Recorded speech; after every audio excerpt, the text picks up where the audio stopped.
Welcome to Tony McGee's Pro Football Plus. We're here at the Geico headquarters in Fredericksburg, Virginia, having a good time, and we want you to come back and have a good time. I got some guests for you will not believe. But one thing, I don't know who this guy is behind me, but he seems to be a good guy. We'll be back in a minute.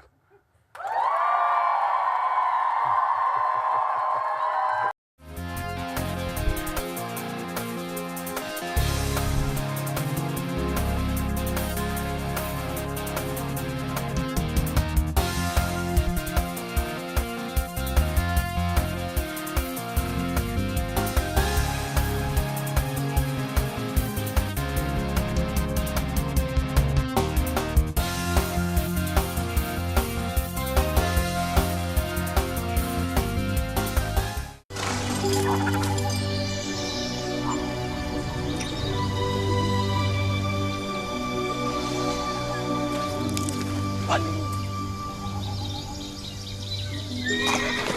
Is he gone? Finally! I thought he'd never leave. Why are you texting my man at 2 a.m.? If you want someone to leave you alone, you pretend like you're sleeping. It's what you do. If you want to save 15% or more on car insurance, you switch to Geico. It's what you do. Taking selfies in the kitchen does not make you a model. Okay.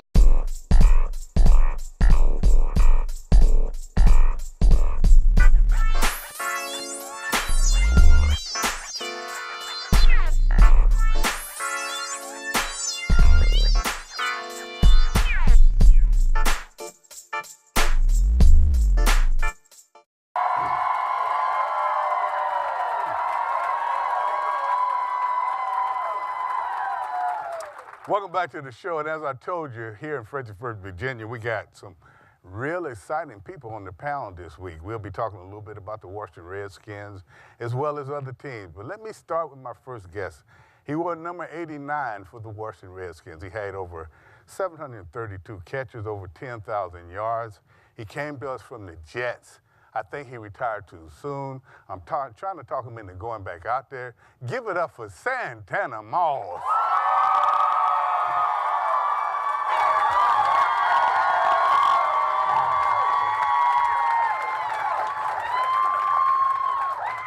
Now, I've told you about my next guest, and you can go and sit down. Thank you, man. I'm comfortable up here now.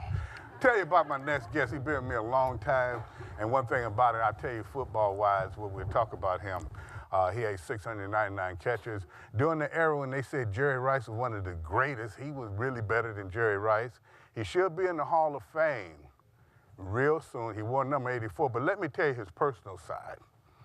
He likes fast women, fast cars, and cool summer breezes. Come when he wants and leave when he pleases. Gary Clark.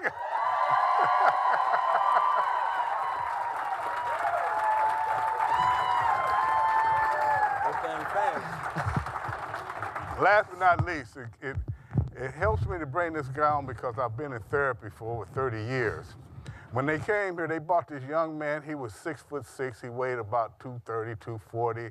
And I knew he was going to be a good player. So they say, help this young man. He's a man that we looking for the future. Little did I know, I helped this young man. He became one of the greatest defensive ends in Washington history. 3 Super Bowls. He's in the Wall of Fame, and he took my job. Number 71.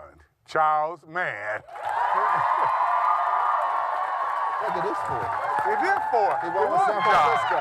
I'm not taking your job, brother. I did not take your job. All right, I was just joking. He didn't take the job. I didn't take his job. I was through anyway. But Charles is one of the ones in the wall. I look at you on the Wall of Fame, and you really came in and you put on a lot of weight. And you really became one of the great defensive ends. You don't have to talk to you too often. You guys just sit here for a minute. Let's take a look, and we start talking about the team. And the reason I wanted you to be last, Charles, is when you look at the team and you look around the league, tell me a little bit, what do you see with the pass rushers? Well, I see it being inconsistent. I think the hope is that for the future, I think Ryan Kerrigan needs some help.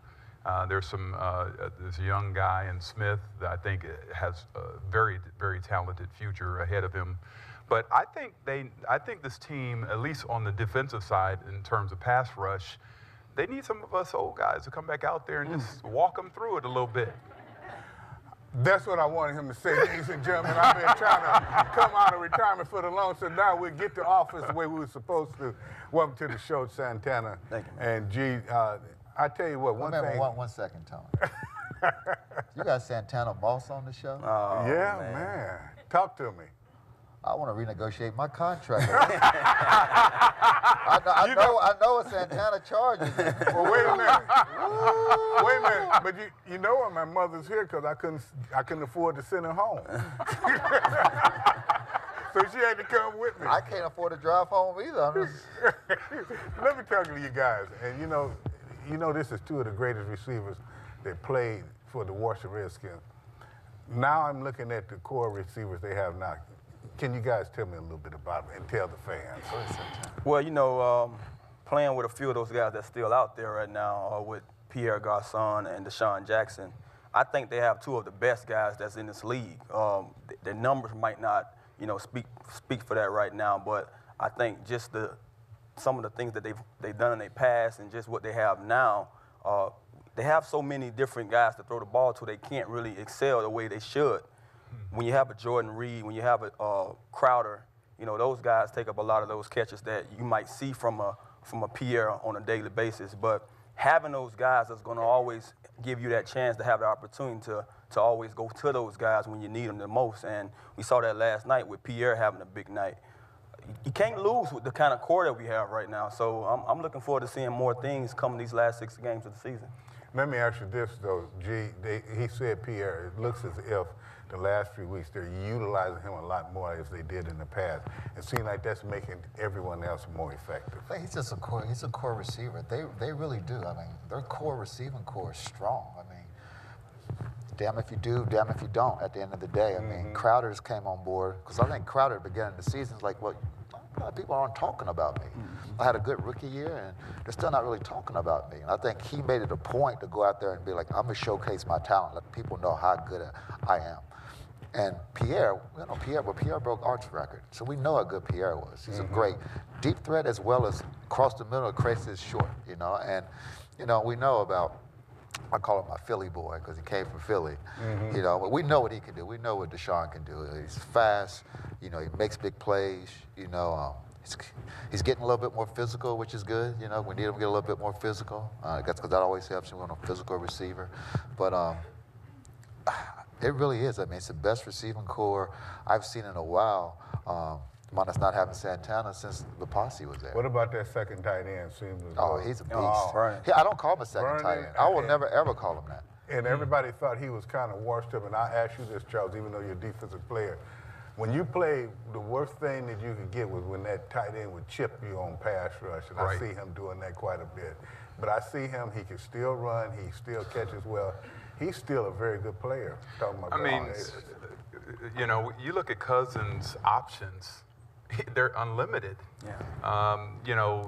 They wanted to give him $20 million, like that was a slap in the face, to prove himself. I think he's proven himself over and over again because he's spreading the ball around. He's making all those receivers, but maybe they're not as happy as they'd like to be, but for the reasons that Santana talked about. But I mean, they're threats everywhere, and Vernon Davis still can separate himself from the defensive player. And he blocks well as well. Yeah, well, I don't know about the blocking. I'm going to leave a question mark there still. Well, that's the worst thing that could ever happen. For some reason, people think as you get older in your career that you...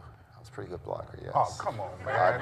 What he did is a sneak attack. Oh, he would. Oh. He'd say, Tony. I had to trip on Lawrence Taylor. I had to be decent. You got a point there. But what I'm saying, like, for some reason, when players get older, what a lot of people don't know administration-wise is they're better than they were when they were younger. Yes. They're so much better because they know so much more. Yes. And because you get an age attached to that, all of a sudden they think, well, your clock is running out. We need to move you out and bring somebody young in. And that's the most ridiculous thing I've ever seen. I was much better at 4'6", at 33 years old than I ever was at 4'3", at 21, 22 years old. And you got a very good point there.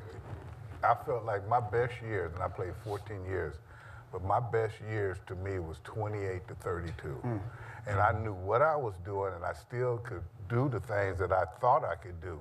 And it seemed like when I got 33, I was 63. So I don't know. It happened real quick. It's not the same. What happens, I think, a lot of time is they think how they felt at 33 is the way that you feel at 33. Exactly. But we're a different type of 33. Yeah. Different breed. Our body has been trained differently from that. We don't feel like the typical 33, even though with the injuries. I want to comment on that because, I remember a time, and it was just in the near, with me when my last season here, we bring in a guy, Andre Roberts, and we bring him in to be a starting Z receiver. Mike Shanahan put me in a slot for the simple reason of trying to, prolong my career. Say, hey, I feel like you have a lot more in the tank. Let's put you in a slot where we don't have to use you that much. They bring in a guy like Andre Roberts, and then they bring in DJ out to him because he gets cut. And Andre, they just immediately put him in front of me because of what they paying him. And just to hear him come talk to me one day at home, because he was wasn't sure about his place, saying that, these guys told me you was old. But when I watch you on the field, you look, faster than some of these guys who's younger than you and look like you're sharper than some of the years that I've seen you play in the past. So I think there's just that number they always plan on us or place on us is just to kind of find a way to say, eventually we're ready to move you guys out. So I took that as very personal. And I went out there and I played harder and I did more. And it don't still give you a job at the end of the day because they looking for that guy to come replace you. Exactly. Right. Exactly. And he's double-digit. Double-digit touchdowns that year. Double-digit touchdowns. Getting not the playing time that they do, and he crushes everybody else. I sit back, I just look, I was like, what are they thinking? I know. We used to talk about that on the show. I always thought, even when he did retire, he was still one of the top receivers that they could even think about having on the team. Speaking of top, Gary, you're not gonna like this, but we got someone else on the crew. We want to hear from you fans. We have to hear from this person too. But she is a person that's been on this show for Tony? 17 years. Why? One of the first females ever to be a co-host on a show. She knows her stuff Why, too. Tony? Give it up for Donna Hopkins. Why?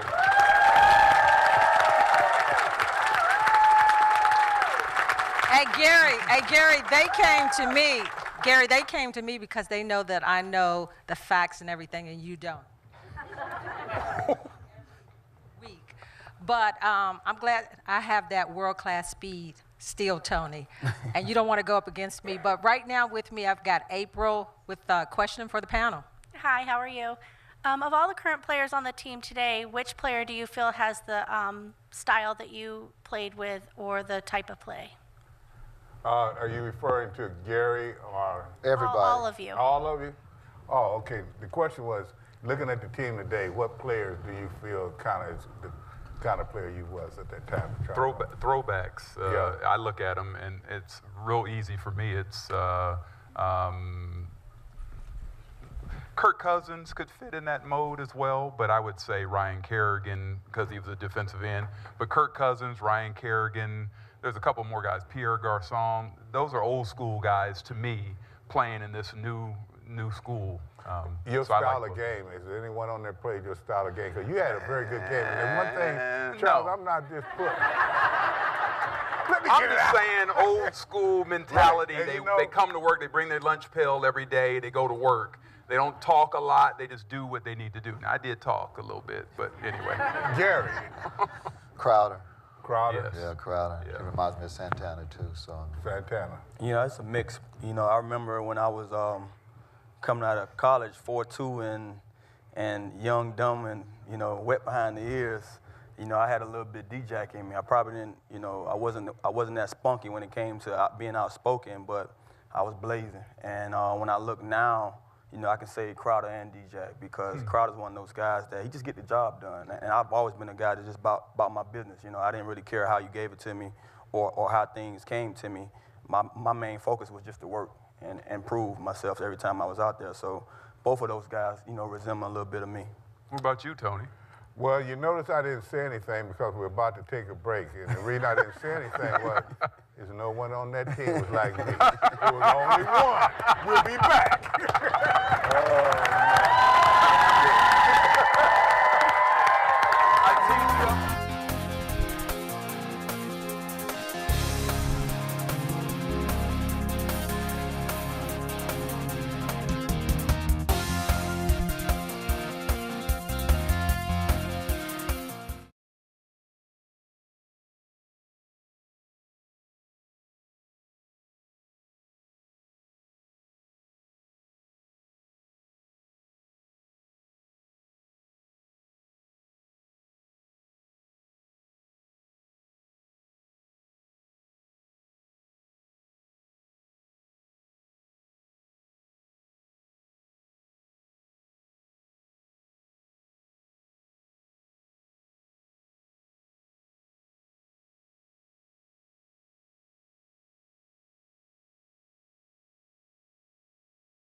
Is that iced tea? Nope, it's lemonade. Is that iced tea? Lemonade. Iced tea? What's with these people, man? Lemonade. Read the sign. Lemonade. Read it. Okay. Delicious. Iced tea at a lemonade stand? Surprising. What's not surprising? How much money Marin saved by switching to Geico. No iced tea. It's lemonade, man. 15 minutes could save you 15% or more.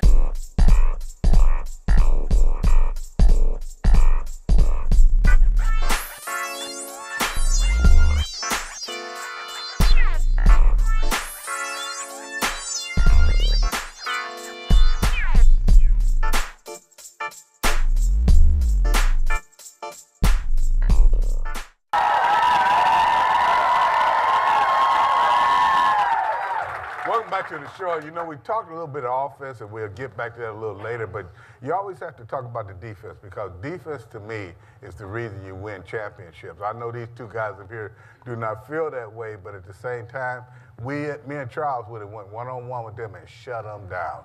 Now, talking about defense. You talking about 4-2. Wait a minute, I got something. What you throw this 4-2 in there for? He was letting him know that he was a little bit faster than me. That's what he was doing. You were I hope the people know what kind of speed you guys had. I mean, that's unheard of, 4-2 and 4-3.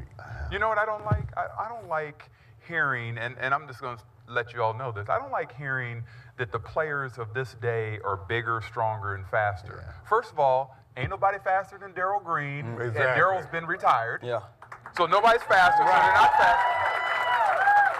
Joe Jacoby and Dave Butts, 6'7", 325. Ain't nobody really bigger than that. Unless if they are, they're fat. They're not big. Thank you. And Jumpy Gathers was the strongest human being on the planet. They don't know nothing about Jumpy Gathers and the forklift move. Anyway, so there isn't anybody bigger, stronger, and faster. They have more technology. The weight room looks neat.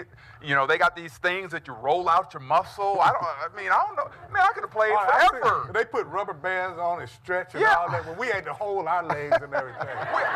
Tony, we'd still be playing. I'd still be playing with all this technology. That's the difference. Tell me about this defense. Not just this defense, but defenses all around the league.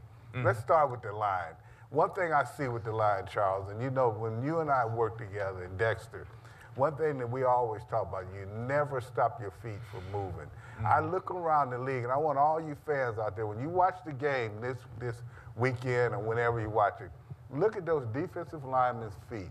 When you see a defensive lineman jump up high first and stop his feet, the game is over. Yeah. Well, a lot of these guys know they can't get the pass rush. They know it's a 3-step drop and pass, and so they're taught to jump and block a ball. I didn't deflect many balls. I wasn't trying to deflect the ball. I was trying to get to the quarterback and take his head off. Yeah, that means you're on the line of scrimmage when you deflect balls. And the issue I have with our defense currently is it's a gap control defense. That means each of you have a gap. So if my guy next to me doesn't take his gap, there's going to be a wide open spot for the running back to run through. The second piece is, like we saw in the game on Sunday night, is controlling contain. You got to have contain. You cannot let a quarterback out of containment, especially Dak Prescott. We better not let him out of contain to extend the play. So we got to get contained. And I wouldn't even look to the sideline because Torgy Torgerson would be looking at me like out and cursing me out if I lost contain. And these guys lose contain, and they just run on and like it ain't no big deal. One thing we were always taught in the beginning, I'm going to go back to Don in a second, but defensively, I was always taught that you never let anyone get to your outside shoulder. You always keep them on the inside. That way you never lose contain. You always turn it back into your players. Around the league now, these guys have gotten so sack happy that they will go inside anywhere to get a sack. And I've seen a lot of quarterbacks, they step right outside and get to the perimeter. Speaking of stepping outside, whenever I do my jump shot, if I'm at 25 feet and Don is there, I step out to 27 feet. So we'll go to that, and I hit it too. So let's let Donna ask another one of her questions. All I know, Tony, is that shot would be back in your face. So also I want to mention this too, is that we talk about the defense. You talked about defense wins championship. For this Redskins team, I hate to say it, is built around the offense with all those weapons. But with me right now is Lewis. What's your question for the panel? Based on the defense, looking at a young player like Sewell Cravens, what position do you think he will still be in that hybrid middle linebacker, or they will eventually move him to like safety, strong side or free side? You know, that's a very good question. Great question. For you that didn't hear, they have players now, and it's not just here. Sewell's just one of them. They got players now, and I think Arizona was the first one to start with that. They get a big safety that can run, that can play the linebacker position as well, and they put him up there. Now, I think eventually Sewell turned into being a big, strong safety because no matter how much you hit and everything, if he's up in that line of scrimmage hitting the offensive lineman, sooner or later it takes his toll. But I do like that hybrid. I wish they'd have had that when I played because they had me a defensive tackle and I ran 4.5. Ooh. And they never let me utilize. Tell me about it. Yeah, sundial on the track. I didn't say 4 or 5 seconds. I said 4 or 5 minutes. But I did run 4 or 5. But you look at that, and what do you guys think about that position? Because to me, if I'm an offense and I got big linemen in front of me, I don't care how tough he is. I'm going at him. Yeah. Well, you know, I watched plenty of games, and you know, I have to always, you know, comment and give my insight, you know, on Redskin talk after the games. One of the problems that I have watching the defense is just not seeing Sewell Cravens out there more. You know, I watched a guy like Whitner they just brought in probably like a month now. He's covering guys out there. That's not his niche. He's not a coverer. He can't cover anybody. He's a hitter. He's been known to hit. Yeah. But I would take a young Sewell Cravens with the speed, with his, you know, his aggressiveness, the way he hit, all that, and let him cover any of those other guys because I feel that he's fresher, he's younger. He has that right now, I call that hunger to make an impact and make a difference. So they need to find a spot that he can be out there more than just trying to spot him 20 plays and 30 plays here and there. The defensive coaches, their job is to put players in the right positions to make plays. Exactly. So if the defense isn't making enough plays, I don't blame that on the defensive players themselves. I blame it a lot of it on the coaches. Yeah. And you see that when you're breaking down the film. You see, why isn't Cravens out there? He could be making plays. And I believe that you put players in the right places to make plays, and then they will make them. Exactly. That's what they do. But you know, to answer your question, Donna, if I look at it, I would like to see him as a hard-hitting safety because there's only so many times he can get up on that line of scrimmage and face a 300-pound man. You got another question for us, Donna? Yes, Tony. Raymond here has a question for the panel. With the game that we had earlier this year being so close and with this being on Thanksgiving and a primetime game, how do you think the Redskins will be able to do things a little bit differently to come out with the W? Wow. With this being a close game, a little time to get prepared for it, what will the Washington Redskins need to do to come out with a W, G? I like that it's a close game. Mm-hmm. I like that it's Thursday's coming up. I mean, I enjoy that because you're already pumped up from the game you just won. Now wait, you know you're becoming a Swami now because on Wednesday they'll see this show and you'll be making a prediction. On Friday they're going to say, did he lie? I don't ever lie. I'm all right with that. Come on with it. Come on with it. I'm all right with that. I mean, I would look. I mean, it's awesome because you're still ready to play. Yes. My mindset is still in that game mode right now, and especially coming off the type of win that they just came off of. If they ever came off a loss, then it could go another way because then you're down, you're feeling sorry for yourself. But right now, they know that if I win this game, I'm a half game out. Yeah. I'm a half game out. I've changed everything. Everything's almost back to square one right now. So there's no way that Washington's going to go out there and lose to Dallas in Dallas. I'm telling you right now, because the best thing about this team, when their back's against the wall, they tend to play good. Yeah. They tend to play good when their back's against the wall. It's then when they get back on top, it's then when they tend to fluctuate again. But when their back's against the wall, they come out fighting. That's what I like about this Santana, team. what's their schedule going to be like this week? Well, I remember, you know, back in 2012 when we had the same kind of schedule. I don't think we played on that Sunday night, but we did have to, you know, get ready after a Sunday game and play on Thursday. We had walkthroughs. I mean, so walkthrough on we Monday? walked through Monday, we walked through Tuesday. Once we took that flight, and Thursday we was ready to play. We went out there and jumped on those guys so fast they didn't know what hit them. And I think that was the first time that, you know, I felt that that much better of just walking through. I like practice. I always I was one of those guys that I want to see everything full speed. You're right. But when we had the chance to go out there and walk through, it gave me time to rest. It gave me time to feel, confident about what we had, had in our game plan. But it also showed me enough come Thursday. Now you got to go out there and do it because you're going to get up for that game. It's Thanksgiving. Everyone's home eating, getting full, getting fat. And, my mom and dad watching, so I had to put on the show. So that's how my mindset was, and I think these guys are going to have that same mindset. They're going out there to make an impact and let it be known that right now, we understand the Dallas Cowboys are riding high. And I'm one of those two little young guys fans. I can't say I'm a root for the Cowboys, but I like seeing what I see from those young guys. But it's Redskins Nation, and we're going up there to take advantage of what we have. Speaking of walking through, we walked through a whole commercial right then, but we'll take one now. But just what these young people said and what Santana said, if you remember a few years ago, he was a Dallas killer. We'll be back in a moment. Career.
I'm here in Bristol, Virginia, and now I'm in Bristol, Tennessee.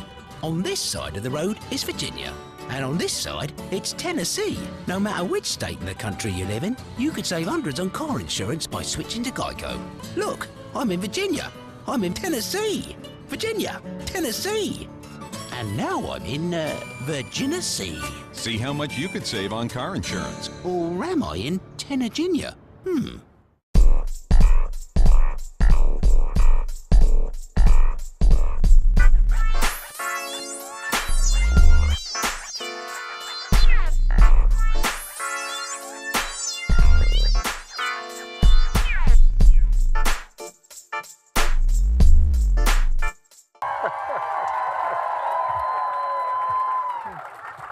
Welcome back to the show. And this time we got a little time that we can talk a little bit about special teams, but at the same time, guys, we're going to kick it around a little bit, talk about what the Skins got in front of them, also talk about around the league, because really a lot of people were hating that the Giants or Minnesota or anybody, they want them to lose or win. It doesn't matter. When you come to the big picture now with the Washington Redskins, they looking at the wild card, and they have one of the best records for the wild card. So anytime an NFC team can lose, that's what we want. Yeah.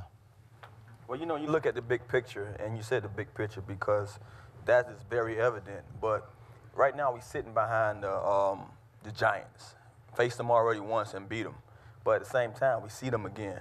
You see the Cowboys again this week, and you also see the Eagles again. So everything is in their hands to take advantage of all those opportunities. All they have to do is just win out. And I don't want to say just win out because it's a tough job at hand, but just take advantage of that team come that week, and you pretty much predict or have your destiny in your own hands. And to do that, though, don't you need all facets of the team? And Right. We're going to talk a little bit about special teams. They have to become more important to me. Well, they used to be the weak link on this team. For years, the special teams used to be the weak link. I don't feel that way anymore when I watch them. I really believe that, we've got a consistent kicker. Extra points can be a little dicey in strong win, but we have a consistent kicker. 12 of them yesterday. Yeah, I know. That's what I'm saying. And we were league. one of the 12. But I think we have a consistent kicker. I like our kickoff return, and our kickoff coverage is really well. With Crowder back there on kickoff return, he always has a chance to break it. Is he still back there? He is still back there now, right? Yeah. Not as much. Not as much because he's playing yeah. better and he's playing more consistently. He's playing like the #1 receiver to me, and I don't know if I'm seeing this wrong. I don't know if teams and especially Redskin teams have had as much emphasis on special teams as when Joe Gibbs was here. Joe Gibbs, special teams, we had 15 to 20 minutes dedicated to special teams every day in practice. And I'm not sure if it's been taken as seriously as that, but it seems as though now it is because they're being more consistent. Their special team has been playing better than they had in a while, so I'm excited about that portion. But at the end of the day, I think, like Santana said, you focus on the win. You know it's ahead of you. You focus on the win. You focus the one on right in front of you. You focus on it, but you're still just looking ahead. But I have to focus on this win today, so I can get further ahead. Jay Gruden, how would you assess him right now? We had a scorecard. I know, they're grading players. What about Coach? About Jay? And I love the Grudens. I love Jay's brother. Just watching him from years and playing against him, that was. He's one of the coaches that I was always crossing those fingers and hoping that he came over to the Redskins because I never wanted to leave. Okay. I remember at that time when they was trying to find a coach before Shanahan, they was talking about John a lot. So I was hoping he was always going to have the opportunity to come. But I got a chance to play with Jay, and Jay might not be the best of motivators when it comes to, because I've had some coaches that can just motivate you. They just know how to tell you the right things to do or go out there or give you that little pep talk to go out there and play for. But Jay is one of those players' coaches. He's a coach that at the end of the day he's going to try to find a way to make whatever you're doing out there come Sunday the best for you and the best for the team. How does he do that? Just by knowing who he has out there. And just like, you have the Deshaun Jackson. He's a guy, he's a deep threat. He want to make sure he get that guy the ball. You have those reads, all those type of guys. So I think Jay does well with just knowing the players that he have and try to make sure that he's giving them a chance to be the players that they are. And it's taken him a couple of years. A lot of people were complaining about things and moves that he made. But in the past few games, you're starting to see how they manifested into what this team needed. Speaking of that, we have to make a move every now and then. We don't know why Gary say that. We got to talk to Donna Hopkins again. Gary, I'm bad as you. Donna, I'm playing. Don't take me serious. You got a question not, for Tony. us. I know why. But you know what? Before I let Kenneth talk, he had the nerve to ask me, did you really play basketball? I was like, I'm not going to let you talk, but he's too big. He played he's kind of big. offense. Yeah, he is kind of big. He played on the offensive side of the ball and still coaches. He has a question for the panel. Given the play of Ty and Secchi recently, when Trent comes back, what do we foresee happening? Does Ty go to the right side? Does he go to the bench? Do we kick Trent inside to guard and leave Ty playing where he is? Good options. I think it is, and the question was, Ty Secchi has really been playing well. Numbers 79 for people that do not know it. And they isolated him in some games, showing him on some of the top pass rushers, and he was tearing them anew. Really? And I tell you what, this young man, I heard about him before he even got a chance to play. They said he's special. Yeah. He's a big guy. So now when #1 comes back, what happens? It's just a good problem to have.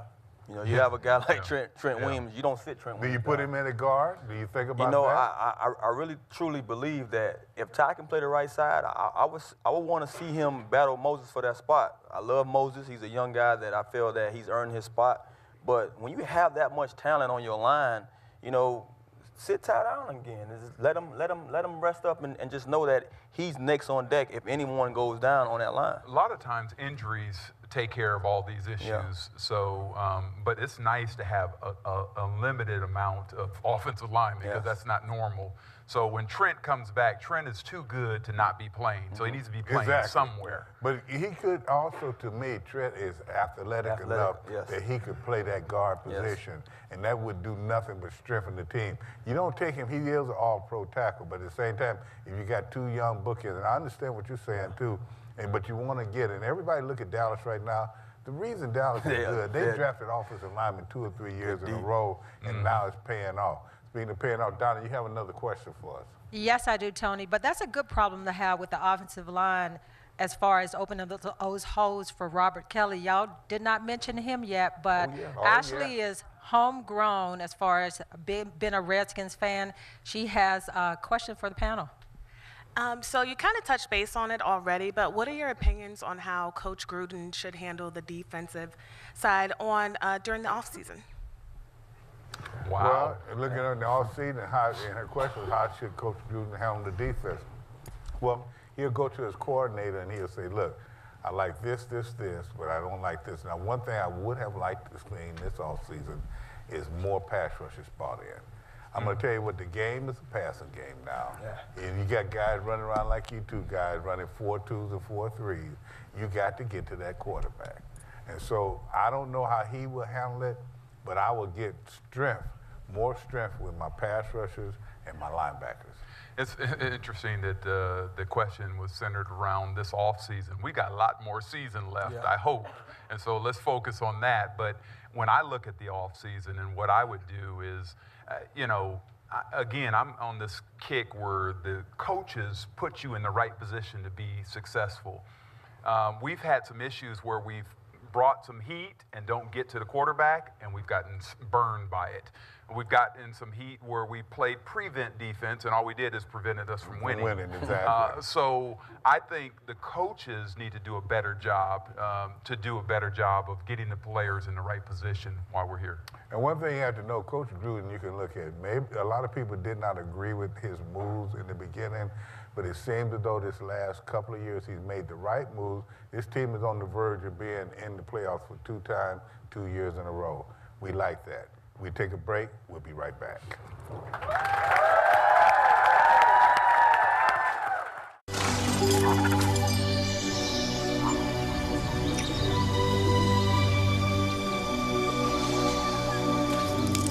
What?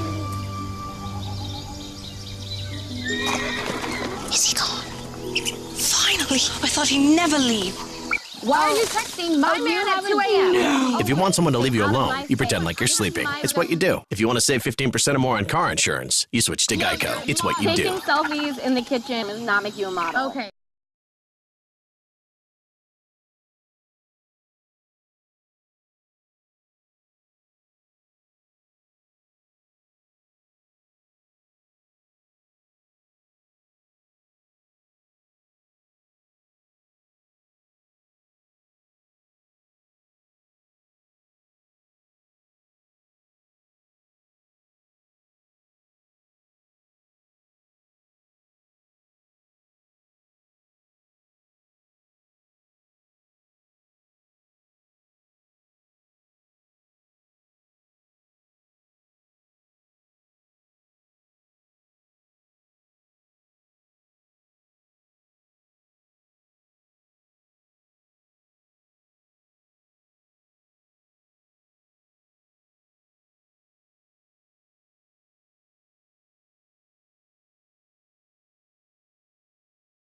This week's stat of the week is the Redskins are looking for their second consecutive victory at Dallas on Thanksgiving Day.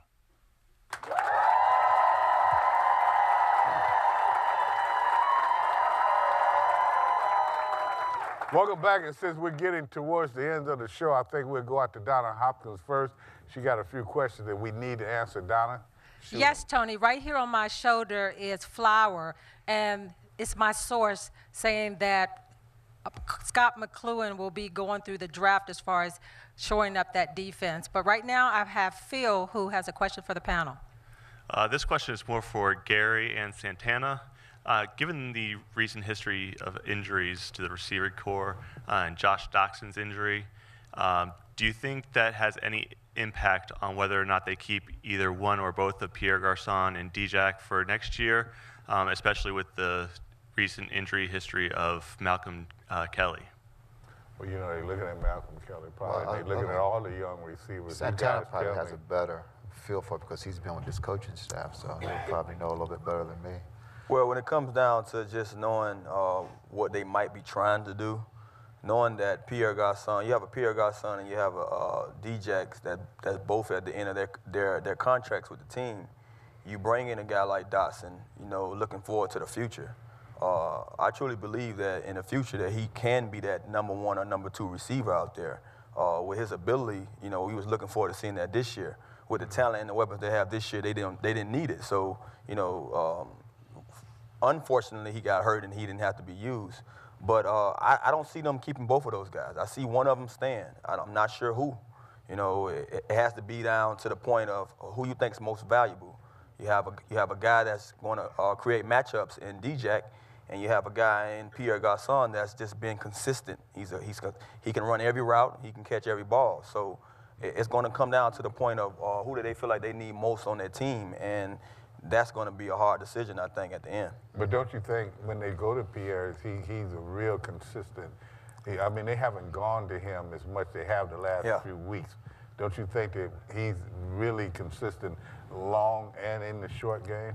Definitely. I think all year he's been quietly putting up numbers that people haven't seen because he haven't had the touchdowns or he haven't had the big plays. But you can consider all the first downs that he's kept drives going. So that's something key. You know, I was one of those guys that I played on both sides of that. I was a guy that I can stretch the field, and I was a guy later in my career that just got first down. So, you know, as a coach and as a staff, they have to consider, say, hey, you know, me personally, I love both of the guys. I'm friends with both of the guys. It's hard to say I'm going to take D-Jack over Pierre, but it's hard to say I'm going to take Pierre over D-Jack because I think that with, you know, Deshaun on the field alone, he creates, you know, freedom for some of those other guys. You know, when I watched him last night, he runs those routes effortlessly and make plays like it's nothing. So how could you say I'm I'm done with Deshaun, or how can you say I'm done with Pierre when both of those guys give their heart in the game? All right, we get another question. I think that's a very good point. And for all you fans out there, whichever one they keep, they'll be keeping a great player. And they may keep both. Donna? Tony, we got Samantha right now for a question for the panel. Hi, what do you think is the key to go into Dallas coming off of their historic 9 games in a row win and go and shut them down and bring home a win? What do you think the key to going to Dallas and shutting them down? Now, after this will be shown on Friday, and I'm going to lead off by saying, you just go play ball. We don't care about 9 wins. We don't care about 1 loss. We don't care about anything. Right now, the Washington Redskins need a win. That's what that's what determines. I think you confuse you window dress on defense. You window dress. You change things up. You make Dak Prescott look at stuff that he's not seen before, and you get to him early. So if you're going to pour it on as a defense, you pour it on early and rattle this young guy. You can't forget that running game with Elliott, too. Yeah. You can't forget it. And they're going to start off running because they're going to look at the defensive film. They're going to look at our film and say, okay, these guys are porous. You can get through. And so Elliott's going to be going after us. But I'm saying the quarterback, though, you need to hit him. You think that's the key? I think that's one of the keys. Yeah. It's important that the team leaders get their players going in, because it is a short work week, to hold them accountable. Like, the team leaders hold them accountable. It's not the quarterback and it's not the safety. It's your team leaders. You typically have about 5 to 10 on each team that hold their players accountable. Well, Santana, what about running Kelly maybe 25, 30 times? I think it's all about setting the tone on both sides of the ball. And when I say that you bring that pressure to Dak. We understand that he's playing beyond his years. He's looking none other than like a 4 or 5 year veteran. You know, nothing that, you know, everyone says he's a rookie. Yeah, we know he's a rookie, but he's looking like he's seasoned, very seasoned. And then at the same time, on the other side, you establish that balanced attack. You have to run Kelly. Kelly has shown you that he's the guy that, you know, that we now have up, and he's not trying to lose that job. So if we establish a balanced offense and bring that pressure on defense to that and show Elliott it's not going to be easy, then we have a chance to be there at the end, because I think the game going to come down to the end.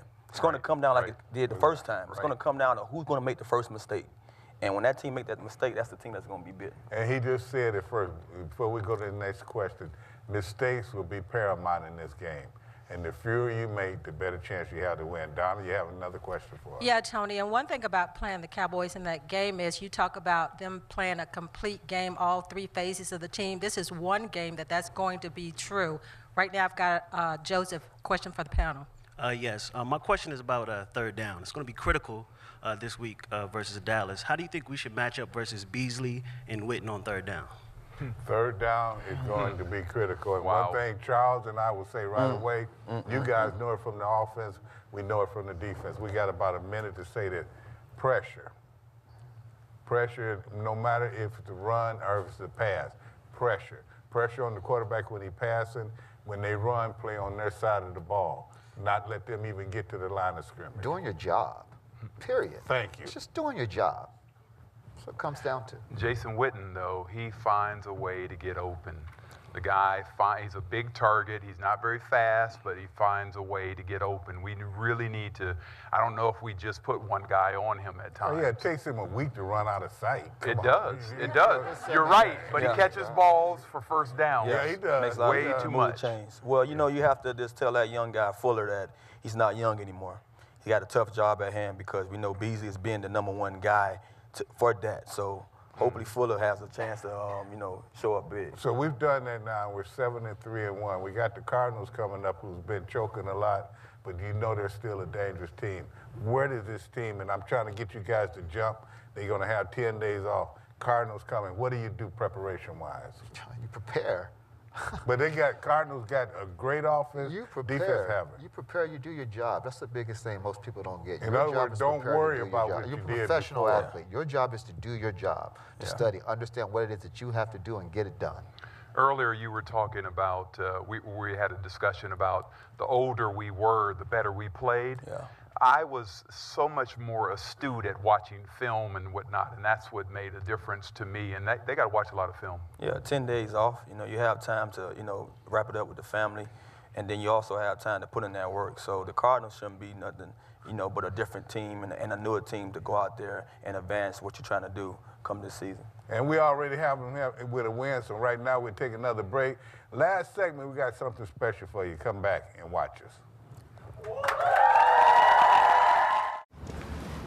Is that iced tea? Nope, it's lemonade. Is that iced tea? Lemonade. Iced tea. What's with these people, man? Lemonade. Read the sign. Lemonade. Read it. Okay. Delicious. Iced tea at a lemonade stand? Surprising. What's not surprising? How much money Marin saved by switching to Geico. No iced tea. It's lemonade, man. 15 minutes could save you 15% or more.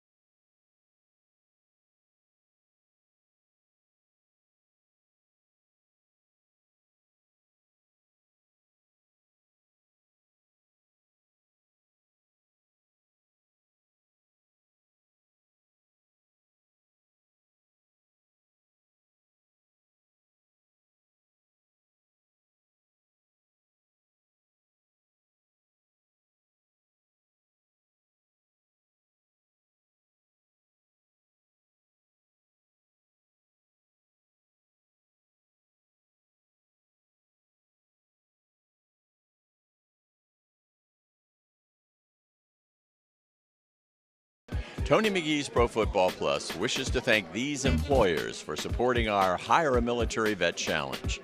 Special thanks to Veteran Staffing Network, Mercedes-Benz of Arlington, Department of Health and Human Services, Montgomery County, Maryland, Bechtel, MVLE, CSC, Strategy Management, Caliber, Mainline Protective Services, and Easter Seal serving D.C., Maryland, and Virginia. If you're an employer and want to get involved, contact Red Mag Plus TV at AOL.com.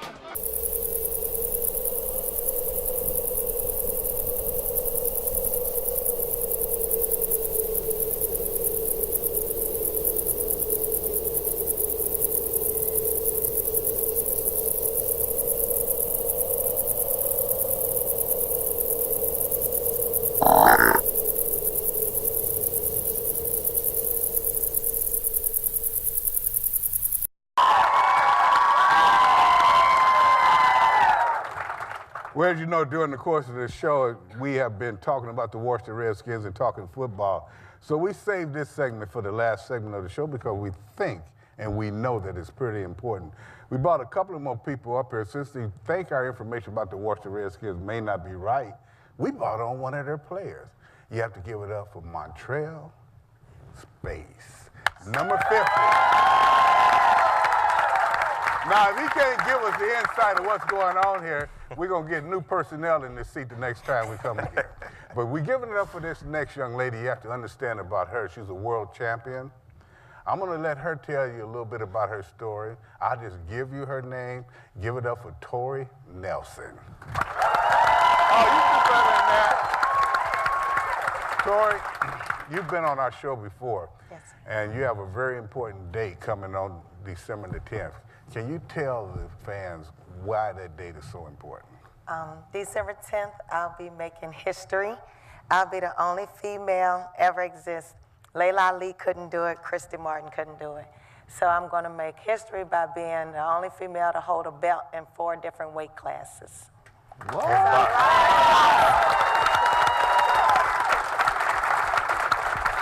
When you get ready to prepare for a fight such as this, and I know the last time you were on, you were preparing, I think, for your 2nd or 3rd belt. What do you do? Is your training change or anything? Do you train like a football player train, like we do it very lightly in the off season, and then you pick it up when you're getting ready to go to camp? Yes, sir. Camp is 6 weeks, and we train very hard.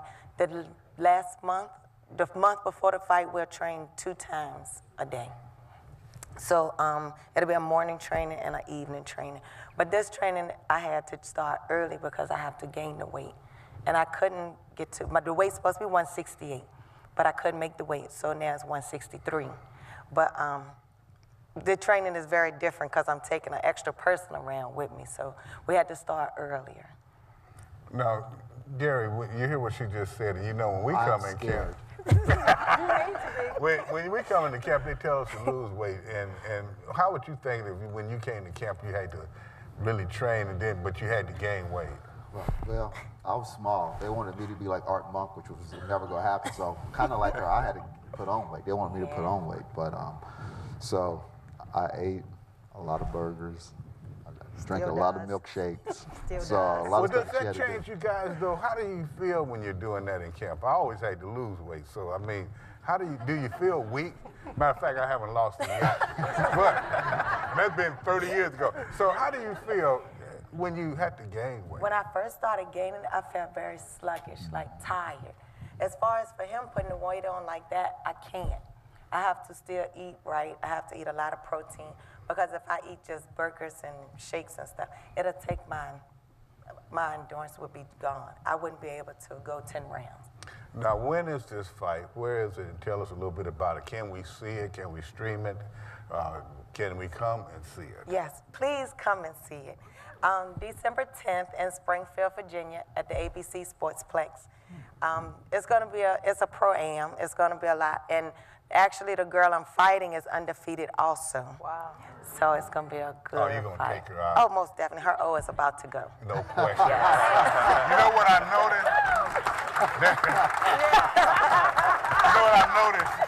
Hey, Gary, you notice anything? We're going to start talking to Matrell in a few minutes, but you know, Donna haven't said nothing. No, I was coming. This is the first time. I was coming to say something because I had my boxing gloves in the car. But then when I figured out that she was coming, I said, you better leave them right in the car. So what does it really take? I mean, you know, as far as the training, because I took up a boxing class just for conditioning-wise. But that is no joke. Yeah, it's very different. The cardio part is very different. Strength and conditioning is good, but the cardio is at a total different level. Yeah, I thought I was going to have a heart attack. Oh, yes, most definitely. Just imagine doing that for 2 or 3 hours. You did it, what, an hour? 30 hour, minutes? Yeah. Just imagine we do it 2 or 3 hours a day. So, Montreal, you've seen her train. How does it compare to how you train? I took Tori class one day. Need to say I've never been back. I feel you. Yeah. It's totally different though. You know, with football, you know, you train for certain spurts of a second, like 30 seconds during the play. But with boxing, you know, you're training and everything's consistent and your endurance has to be at a high level. So it was very different from football training. And like I said, once I went once, I've never been back. I tell you, and really you have to go the whole time. But tell me a little bit about your Washington Redskins, our Washington Redskins, and where you are now and as a player, and what do you think looking forward at this season? I feel like we have a great team. We got a great win last night, and we got to go back Thursday and take care of the Dallas Cowboys.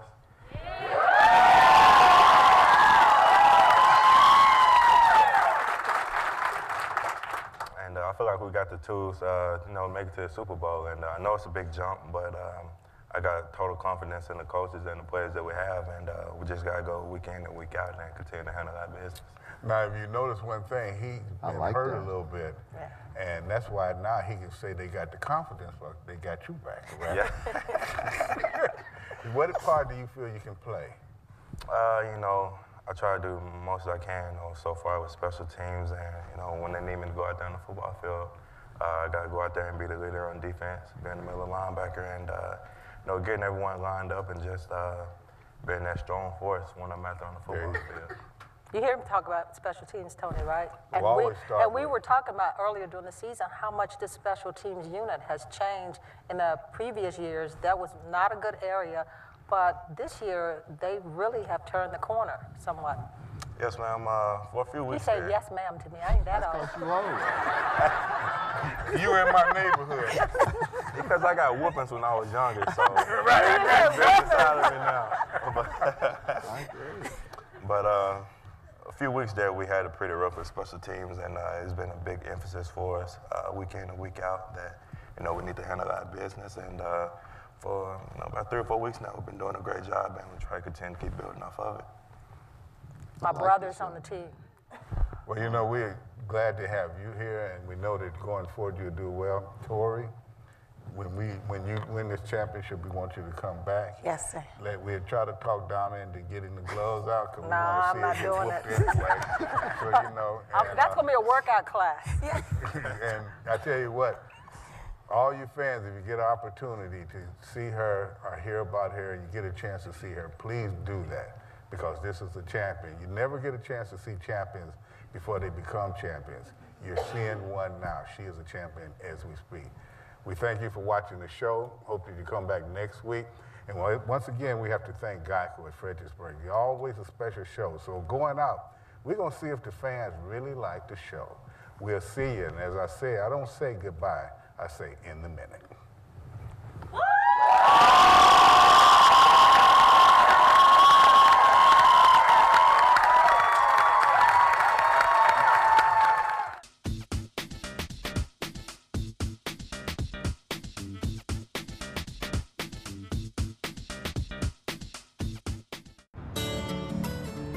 I'm here in Bristol, Virginia, and now I'm in Bristol, Tennessee. On this side of the road is Virginia, and on this side it's Tennessee. No matter which state in the country you live in, you could save hundreds on car insurance by switching to Geico. Look, I'm in Virginia. I'm in Tennessee. Virginia, Tennessee. And now I'm in Virginia Sea. See how much you could save on car insurance. Or am I in Tenneginia? Okay, high school seniors, don't forget the scholarship contest. The essay topic is identify a societal problem and how you would remedy it. And if indeed you are selected as one of the winning essays, there will be 8 laptops in the offing.